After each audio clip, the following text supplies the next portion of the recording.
kwezihamba phambili kuleli hora. Isifefi indoda eyazakhela udumo umhlaba wonke emveni kokuba ife yaphinde yavuka.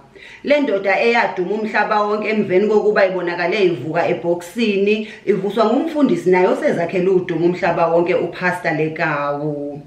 Abasiki bebunda bathi le ndoda iphathwe isisu esikhukhumale izinsuku zabantathu ngoLwesithathu wabe sesishiyo kwangempela emhlabeni. Abe 28 Hour News bakhulume nowayekhona wazibonela ngosi.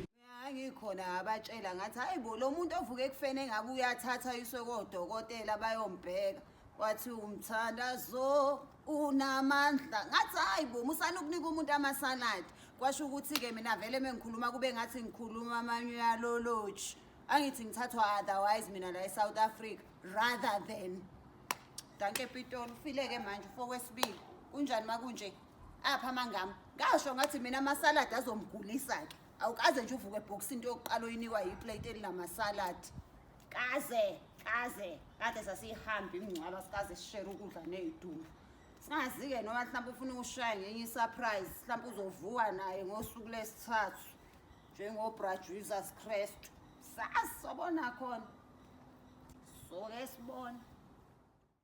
Babukeli siphinde sihlangane futhi nxa kugamanxa ihora elilandelayo siyobe siniphathele zona ezimanqampunqampu.